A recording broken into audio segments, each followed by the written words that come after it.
ऊंटारी बातां आकाशवाणी उदयपुर, बीकानेर, बांसवाड़ा, सूरतगढ़, डूंगरपुर और माउंट आबू से प्रत्येक माह के दूसरे चौथे शुक्रवार को शाम 5:30 से 6 बजे तक आप सुनेंगे ऊंटों पर विशेषज्ञों की राय और जानकारी। इस कार्यक्रम के प्रायोजक है राष्ट्रीय उष्ट अनुसंधान केंद्र बीकानेर।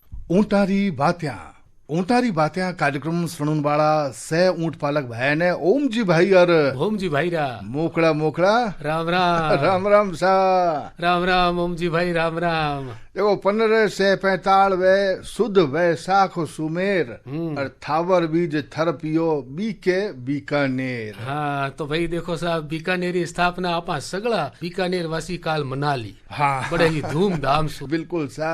और देखो हरखरी बात आ है कि सद्भावनी नगरी छोटी काशी भी इन्हें कहवे है। ज्ञानी पुरुष रहे और शांति सु हिल मिल परा अठे रहने वाला लोग है। पर एक खास बात बताऊं सा कि आखा बीज ने आखा तीज इन दिना में क्या है अबूझ सावो भी या करे वे। हाँ बिल्कुल हुए सा। तो अब ध्यान कहीं रखना है में आपा ने इन बात रो ध्यान रखना है कि भाई देखो सा बाल विवाह नहीं हुए। हाँ आ बात ठेठ गांव गांव ढाणी ढाणी सु लेर शहर तक में अर्ज करा कि आपा ने बाल विवाह तो बिल्कुल भी नहीं करना है।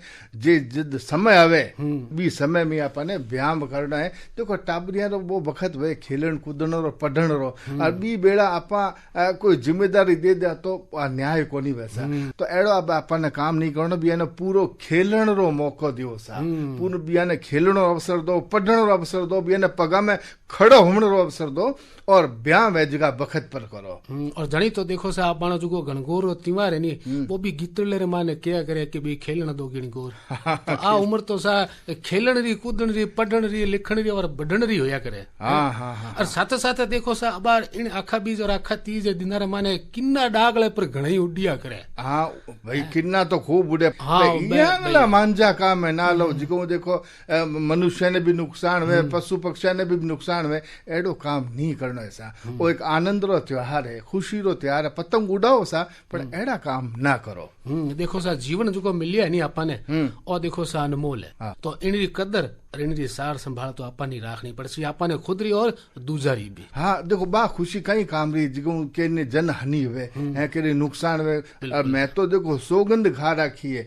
एड़ा मांझा तो हूँ काम ही को लो नहीं थे भी सौगंध खाओ। सौगंध आ लिवड़ी है ओम जी भाई के भाई मैं मांझो है नी वो लावाई को नहीं सादे मंजे सु ए शौक पूरा करो पर भी शौक सु कोई दूजे ने नुकसान नहीं होना चाहिए। और आखा तीज तो केवे भी आई है कि भाई आखो रेवे मान खो आखो रेवे स्वास्थ्य। हाँ बिल्कुल और स्वास्थ्य वास्ते खींचड़ो भी जरूरी है। बिल्कुल ऐसा इमलानी भी जरूरी है। और इन वक्त रमायने तेज धूप रमायने तावड़े रमायने जे इमलानी पियानी ओहो क्या शांति मिले सा और काया वास्ते भी निरोगी है। तो ई जगह अपना खावन पीना जगह सामान है नहीं है ये खूब उपयोग करो और पानी खूब पियो और खुद रो ध्यान रखो। और आज ज्ञान री पतंग किसी उड़ा रिया हो मना बताओ। बताओ ओम जी भाई। हाँ। देखो सा आज भारतीय कृषि अनुसंधान केंद्र बीकानेर सु पधारिया है डॉक्टर साहिबा मृणालिनी प्रेरणा जी। भारतीय कृषि अनुसंधान परिषद सु पधारिया हो। हाँ और देखो सा देखो लुगाया साथ तो रीढ़ मिल रही है। अच्छी बात है। हाँ, देखो हमारे गांव री बाई बेटे हैं भी जागरूक हो गई है। डॉक्टर साहब से देखो बातलियां कर रही है और जब तक मने होनी चाहिए है ऊंटारे बारे में की बातचीत कर रही है। हाँ बिल्कुल सा। और आज रोज को विषय थे पूछो कभी वो कहीं है। हाँ कहीं है विषय देखो सा विषय बता दा कि भाई ऊंटा माय प्रमुख परजीवी रोग उपचार और प्रबंधन विषय पर आज आप बातचीत कर सा। डॉक्टर साहब आप रो चौपाल में घणो घणो स्वागत है। आपने मैं करा राम राम सा। सभी ऊंट पालकों को मेरी ओर से खम्मा गणी राम राम सा। आप पधारे हो मैंने बहुत अच्छा लगे। और आज जिया भोमजी भाई विषय बताया कि ऊंटा में प्रमुख परजीवी रोग उपचार और प्रबंधन विषय पर। तो देखो डॉक्टर साहब से पहला जो प्रश्न है कि आप बताओ कि परजीवी कहीं हुआ करे है और कितने तरह का परजीवी हुआ करे। देखिए परजीवी जो होते हैं वो सूक्ष्म प्रकार के जीव होते हैं जो अपना पोषण लेने के लिए दूसरे किसी बड़े जीव पर आश्रित हो जाते हैं। अच्छा। ये दो तरह के होते हैं बाह्य परजीवी और आंतरिक परजीवी। बाह्य परजीवी अक्सर पशुपालक भी देखते होंगे कि उनके शरीर के ऊपर या बालों के ऊपर जूं चीचड़, मक्खियां मंडराती रहती हैं, वह क्या करती हैं, वह रक्तपान करती हैं, जिसकी वजह से ऊंट कमजोर हो जाते हैं। कुछ ऐसे भी परजीवी होते हैं जो शरीर के अंदर पाए जाते हैं, जो पाचन या तंत्र में भी होते हैं, जो रक्त में भी हो जाते हैं, जिसकी वजह से ऊंट को गंभीर बीमारियां होती हैं और कभी कभी पशुपालक उसको नजरअंदाज करते हैं, जिस वजह से और आगे भी समस्याएं बढ़ जाती हैं। अच्छा, तो कुल मिला दो तरह का परजीवी हुए, एक तो बाह्य हुए, एक आंतरिक हुए। समझ गया बात, हूँ ठीक लोग थे, बोलो को बोलो नहीं। देखो साहब बड़े ध्यान से सुनू मैं भी ओम जी भाई, और जिया डॉक्टर साहिबा यहाँ अच्छी तरह से बतावे नहीं। हाँ। तो भाई देखो सा आया नहीं है। हाँ। जदी देखो सा लुगाया सु घुल मिल गया। हाँ। है इनारी जी की बताओ जी की शैली है नहीं। हाँ। कितनी अच्छी है। बिल्कुल सर। तो डॉक्टर साहिबा अबे आप बताओ कि भाई ए परजीवी ऊँटारो स्वास्थ्य किन भांत प्रभावित करिया करे, क्या मतलब परजीवी आंसू ऊँटा ने कई समस्या होया करे। देखिए बहुत तरह की समस्याएं होती हैं ऊँटों में, जैसे कि रुक रुक कर बुखार आना, किसी दिन बुखार बहुत ज्यादा तेज आ गया, किसी दिन कम हो गया, खून की कमी हो जाती है, पीलिया होता है, दस्त होता है। धीरे धीरे जो ऊंट है हमारा वो दुर्बल और कमजोर होता चला जाता है, उसकी प्रजनन क्षमता भी कम हो जाती है व दुग्ध उत्पादन में भी कमी आ जाती है। अच्छा। क्योंकि अनीमिया होने के कारण जो मादा ऊंट है उसमें सही तरीके से ऊंट का उत्पादन नहीं हो पाता, जिस वजह से ऊंट की जो भी पर कैपिटा या जो भी ऊंट का उत्पादन होना है वो उस तरह से नहीं हो पाता है, उसमें वो कमजोर हो जाती है, उसको पोषण नहीं मिलता, क्योंकि जितना शरीर का पोषण है वो तो सारा ये परजीवी ले रहे हैं। तो जितना अगर वो उसको हम अच्छा किसान खिला भी रहे हैं तो वो तो सारा ट्रीटमेंट ना होने की वजह से, वो कृमि तो शरीर में है ही, परजीवी तो शरीर में ही, जिस वजह से वो सारा पोषण ले लेते हैं और दुग्ध उत्पादन, प्रजनन क्षमता, धीरे धीरे दुर्बलता आना सब होता रहता है। बहुत ही बढ़िया जानकारी दी सर। और अब डॉक्टर साहब मैं आपसे जानना चाहूँगा कि परजीवी जनित प्रमुख बीमारियां हैं वे किसी किसी हुआ करे। देखिए ऊँटों में परजीवी जनित प्रमुख बीमारियां होती हैं जो वो है सर्रा रोग जैसे, और स्केबीज जैसे यहाँ की कॉमन लैंग्वेज में उसको पाँव कहते हैं, चीचड़ से होने वाली बहुत सारी समस्याएं, और पाचन तंत्र में होने वाले कई प्रकार के कृमि होते हैं, जिसमें कि गोल कृमि, फीता कृमि, इस तरह के कृमि होते हैं। तो ओम जी भाई क्यों ना मतलब वो है कि भाई डॉक्टर साहिब ने बताया कि भाई 4 तरह की प्रमुख बीमारियां है होया करे। तो डॉक्टर साहिबा सर्रा जो को रोग है वो कहीं होया करे, उनका लक्षण और कारण कहीं है, इन बाबत आप जानकारी दो सा। देखिए भूम जी भाई, मैं सर्रा के बारे में ये बताना चाहूंगी कि ये एक सूक्ष्म जीव होता है, ट्रिपैनोसोमा इवैंसाई नाम का एक प्रोटोजोआ, जो एक मुख्यतः टैबेनस मक्खी के काटने से संक्रमित होता है। जिस पशु को भी ये बीमारी है उससे ये स्वस्थ पशु को होता है जब ये मक्खी उस बीमार पशु से उसको काटती है। ये मक्खियां बरसात के मौसम में व बरसात के बाद के समय अधिक सक्रिय होती हैं और ये ज्यादातर मक्खियां दिन के समय काटती हैं। और ज्यादातर शुरुआत में बुखार आना, खून की कमी होना, मांसपेशियों की दुर्बलता, गर्दन और पैरों के निचले हिस्सों में फुलाव हो जाता है, जिसकी वजह से ऊंट को चलने में परेशानी होती है और आंखों से पानी आने लगता है। अधिक घातक स्थिति में प्रभावित पशु अपने बंधे हुए स्थान पर चक्कर काटने लगता है और दीवारों पर या खूंटे पर सिर मारने लगता है। परजीवी प्रभावित गर्भवती मादा ऊँटों के भ्रूण को संक्रमित कर सकता है, जिससे उसको आगे गर्भपात भी हो सकता है। भाई देखो सा ए लक्षण जब भी मिले जन समझ जानो चीजें कि भाई सर्रा रोग है वो पशु ने ऊँट ने हो गयो है। तो हमें बचाव की बात करना। हाँ बिल्कुल। इसका बचाव कहीं है सर? इसका बचाव तो ये है कि अगर पशुपालक चाहे तो नेट लगा सकता है ताकि मक्खियां उसके पशु के बाड़े में ना आ पाए, और अगर ऐसा लग रहा है कि कोई भी पशु संक्रमित है तो उस पशु को अलग कर दिया जाए ताकि बाकी पशुओं में बीमारी ना फैले। बचाव ये रहे, और जैसे भी उसमें कोई सिम्टम्स आ रहे हैं या कुछ ऐसे बीमारियों के संकेत आ रहे हैं तो तुरंत ही जाके किसी योग्य पशु चिकित्सा अधिकारी से उसका उपचार करवाना चाहिए, टीका लगवाना चाहिए। बिल्कुल सर। और जी डॉक्टर साहब बताया कि अपन बाड़े भी साफ सफाई है पूरी राखनी है। अगर मक्खियां हैं देखो गंदगी में ज्यादा है, क्यों डॉक्टर साहब? जी जी बिल्कुल। तो बाड़े अगर साफ सफाई अच्छा प्रबंधन रखा तो भी आप रोग से बच सका। और विशेष कोई बात हुए तो अपन तुरंत डॉक्टर साहब से संपर्क करना है। और आज की सावचेती ने अपन राखनी है और इन सावचेती ने आगे बढ़ाता था। डॉक्टर साहिबा आप हमारे पशुपालका ने आप बताओ कि भी एक नाम बताए तो आप स्केबीज, तो आप कहीं हुआ करे उनारा कई लक्षण हुआ करे? स्केबीज या पाँव एक तरह के ये भी एक सूक्ष्म जीवाणु होता है जो त्वचा की सतह के नीचे पाया जाता है। सार्कोप्टिस स्केबीज माइट इसको कहते हैं। यह रोग अधिक ही संक्रामक होता है।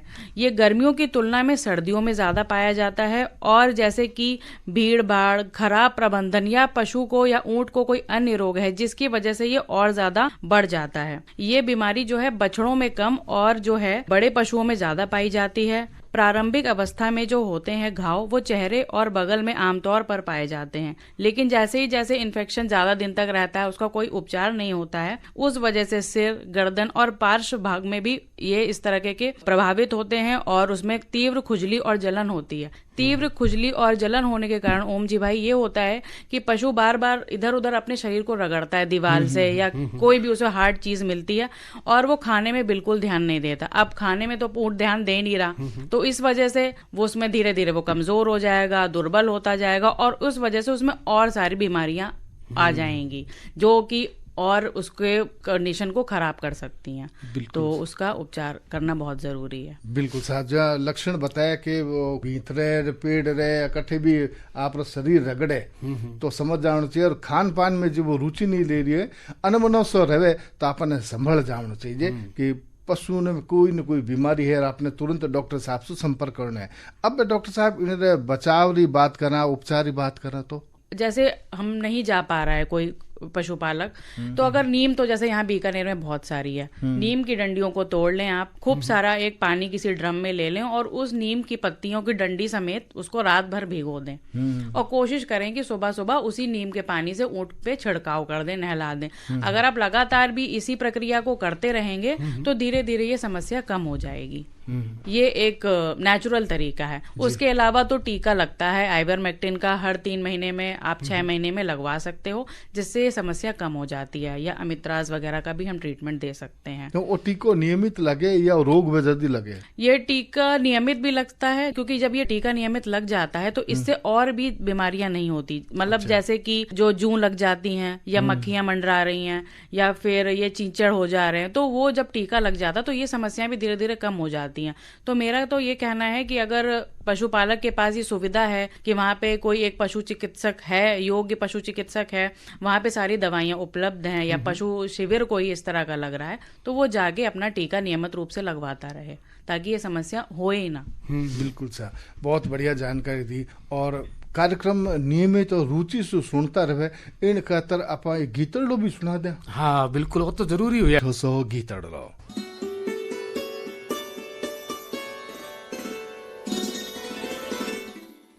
मैं डॉक्टर आर्तबंधु साहू, निदेशक राष्ट्रीय उष्ण अनुसंधान केंद्र बीकानेर। ये केंद्र ऊँटों के संवर्धन एवं अनुसंधान के क्षेत्र में कार्यरत है। समस्त ऊँट पालक भाई बहन इस क्षेत्र से जुड़कर अपनी समस्याओं का निदान पा सकते हैं एवं व्यवसाय हेतु जो लाभ उठाना है वो उठा सकते हैं। इसके लिए राष्ट्रीय उष्ण अनुसंधान केंद्र द्वारा प्रायोजित कार्यक्रम ऊँटारी बाता माह के दूसरे और चौथे शुक्रवार को शाम 5:30 से 6 बजे जरूर सुने। राष्ट्रीय उष्ण अनुसंधान केंद्र बीकानेर।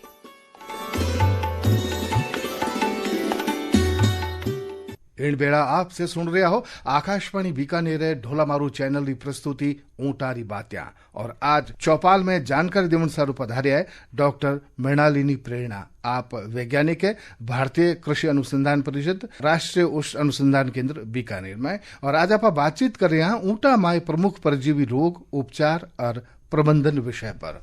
डॉक्टर साहिबा, गीतर ले पहले आप हमारा ऊँट पालका ने बताया कि भाई सर्रा रोग कहीं हुए, उनका लक्षण और बचाव, एक स्कैबीज रोग है, उनके बारे में भी आप बताए थे।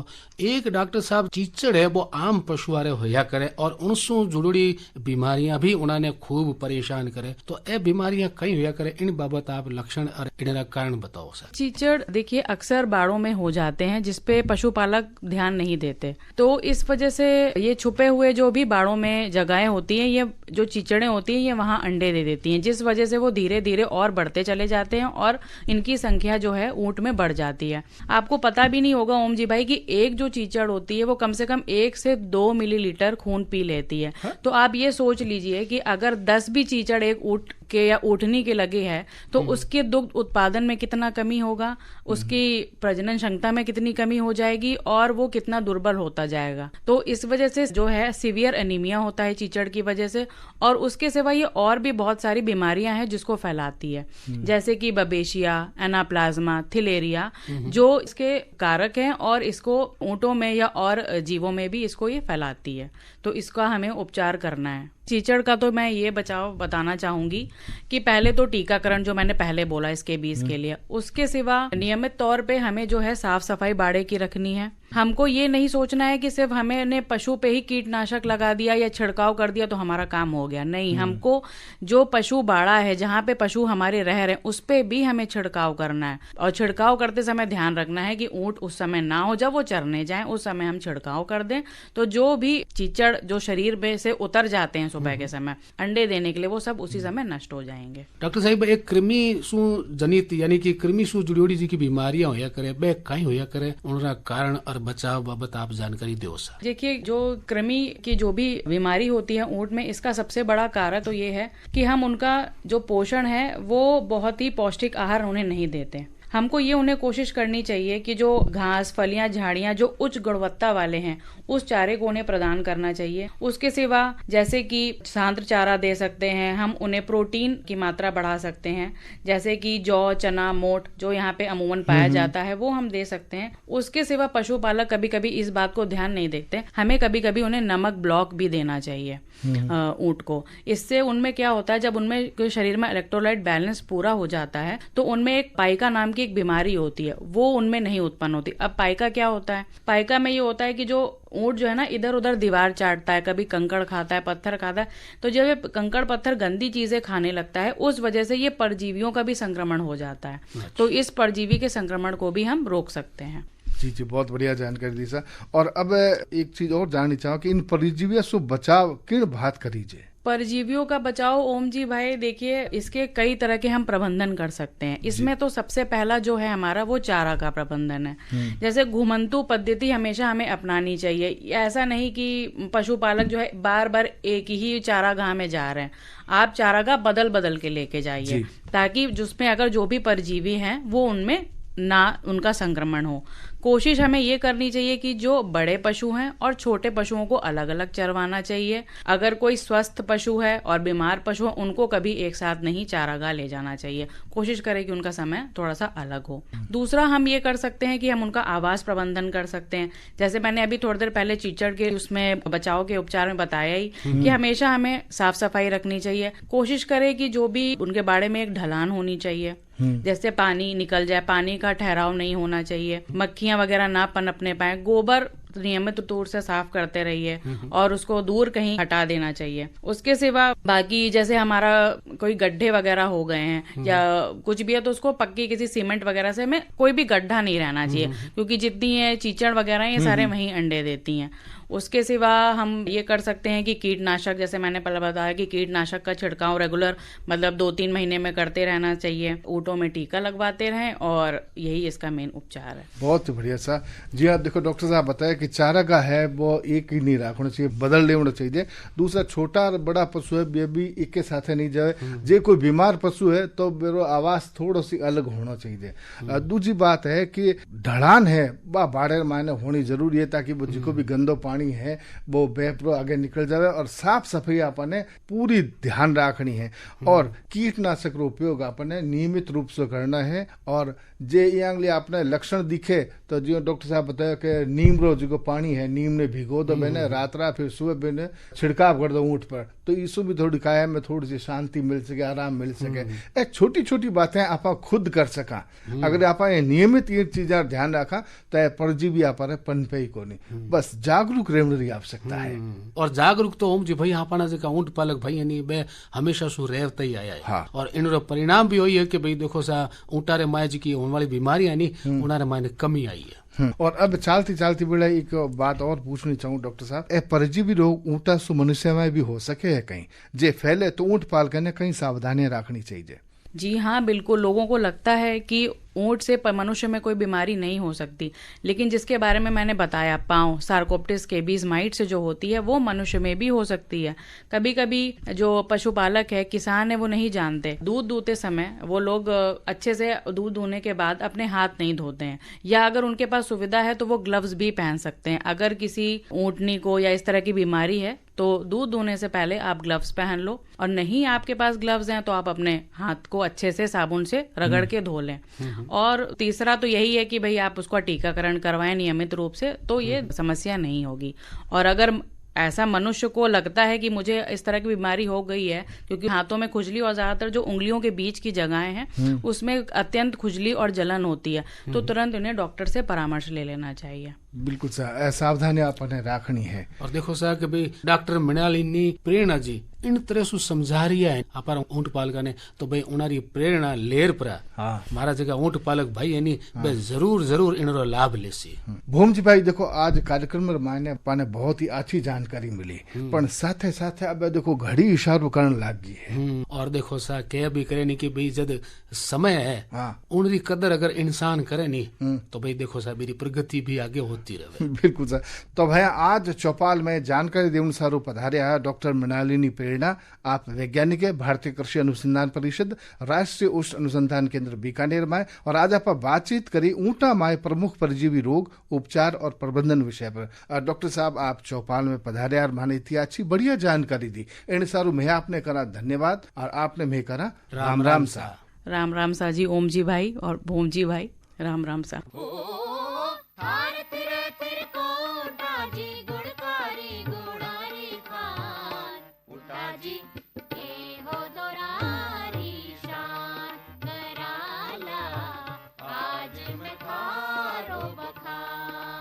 ऊंटारी बातां आकाशवाणी उदयपुर, बीकानेर, बांसवाड़ा, सूरतगढ़, डूंगरपुर और माउंट आबू से प्रत्येक माह के दूसरे चौथे शुक्रवार को शाम 5:30 से 6 बजे तक आप सुनेंगे ऊंटों पर विशेषज्ञों की राय और जानकारी। इस कार्यक्रम के प्रायोजक थे राष्ट्रीय उष्ण अनुसंधान केंद्र बीकानेर। इन कार्यक्रम रा संयोजक श्री अमित सिंह और प्रस्तुति ही श्री महेश्वर नारायण शर्मा ने। सहभागिता थी राम सहाय हर्ष और चंद्रशेखर जोशी ने। हमें माने आज्ञा दिराव सा मोकड़ा राम राम सा।